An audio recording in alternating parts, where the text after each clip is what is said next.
আপনাদের সঙ্গে এখনো পর্যন্ত ঈদের ব্লগে শেয়ার করতে পারিনি একমাত্র আমার আলসিয়ামের কারণে। আর আমার এখন না বড় ভিডিও এডিট করতে ভালোও লাগে না, কারণ আপনারা বড় ভিডিওগুলো দেখতে চান না। আর বড় ভিডিও এডিট করতে অনেক বেশি সময় লাগে, তাই আমি ছোট ছোট রিলস হিসাবে আপনাদের সঙ্গে শেয়ার করি। তো ঈদের ব্লগগুলো সেটা তো বড় ভিডিও আকারে দিতে হবে বা এডিট করতে হবে, এই কারণে এখনো পর্যন্ত এডিট করতে পারছি না। তো আজকে ভাবলাম ফাইনালি আপনাদের সঙ্গে ঈদের দ্বিতীয় দিনের ব্লগটি শেয়ার করব।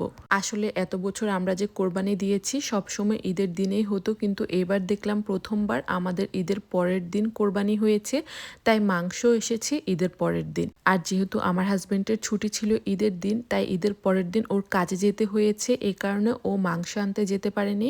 একজন আপু আমাদেরকে মাংসগুলো এনে দিয়েছে। তো মাংস বাসে আসতে আসতে প্রায় 4:30 বেজে গেছে। যদিও কোরবানি হয়েছে সকাল 8টায়, আর সেদিন অনেক বেশি গরম ছিল, তাই আমি একটু ভয়ে ছিলাম যে মাংসগুলো আবার নষ্ট হয়ে যাবে কিনা গরমের কারণে। এ কারণে বেশিক্ষণ দেরি করিনি, জাস্ট ছোট একটি ক্লিপ নিয়ে আমি তাড়াতাড়ি করে মাংস কাটায় লেগে পড়েছি।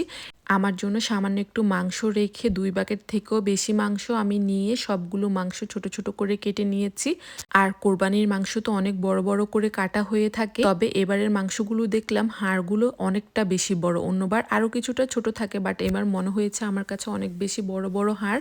তো আমি যতটা সম্ভব মাংসটাকে কেটে রান্না বসিয়ে দিয়েছি। আর দেখে হয়তো বুঝতে পারছেন আমি কত বড় হাঁড়িতে মাংস বসিয়েছি। আর এই মাংসগুলো কিন্তু আমি আমার জন্য বসাইনি, সবাইকে দিয়ে একসঙ্গে খাবো। এই কারণে আমি প্রতিবারই এমন করি, মাংস আসলে একসঙ্গে বেশি করে রান্না করে নিই, আর রান্না করে সবাইকে বাটিতে বাটিতে করে দিয়ে দিই। আবার কয়েকজনকে এমনিতে কাঁচা মাংস দিয়ে দিই, মানে যেটাতে ভালো হয় সেটাই করি। তো মাংস রান্নাটা বসিয়ে দিয়ে আমি আবার চালের রুটি বানাতে গিয়েছি, কারণ আমার হাজবেন্ড আবার চালের রুটি খুব বেশি পছন্দ করে।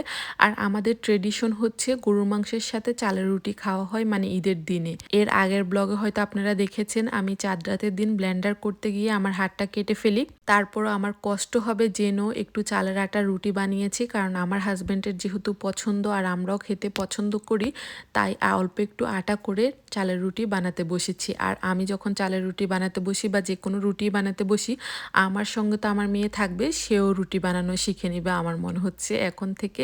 তারপরে এই তো কিছু পরিমাণ চালের রুটি বানিয়ে তারপর সেঁকে নিচ্ছি, কারণ রান্নাটা হতে হতে প্রায় 9:30 বেজে গেছে। আপনাদের ভাইয়া এই সময় কাজ থেকে এসে পড়েছে, এই জন্য তাড়াতাড়ি করে ওকে রুটি ছেঁকে দিয়েছি। তারপর কয়েকজনের বাসায় রাতে দিয়ে এসেছি, আবার কয়েকজনের জন্য ও কাজে যাওয়ার সময় সকালে নিয়ে গেছে। তো এইভাবে সবাইকে নিয়ে ভাগাভাগি করে মাংসটা খেয়েছি। আর সবাইকে দেওয়ার পর দেখুন এতটুকু মাংস আমার ছিল, তো আমি এগুলি এখন সকালে গরম করে নিচ্ছি। আসলে নিজে এত খেলেও যতটা না আনন্দ পাওয়া যায়, এর থেকে কয়েক গুণ বেশি আনন্দ পাওয়া যায় যদি অন্যকে খাওয়ানো যায়। আর আমি তো হচ্ছে সবাইকে খাওয়াতেই খুব বেশি পছন্দ করি। আর কোরবানির সময় তো এটাই উত্তম, সবাইকে নিয়ে মিলেমিশে খাওয়াই। তাই আমি সব সময় চেষ্টা করি সবাইকে একটু হলেও অল্প অল্প করে মাংস দেওয়ার। আমি যতটুকু পেয়েছি ওইখান থেকে চেষ্টা করি সব আপু ভাইয়াদের সঙ্গে শেয়ার করে খাওয়ার। তো এভাবে আমার এই বছরের কোরবানি ঈদ কেটেছে আলহামদুলিল্লাহ। আমি তো অনেক খুশি। আপনাদের সবার কেমন কেটেছে জানাতে পারেন।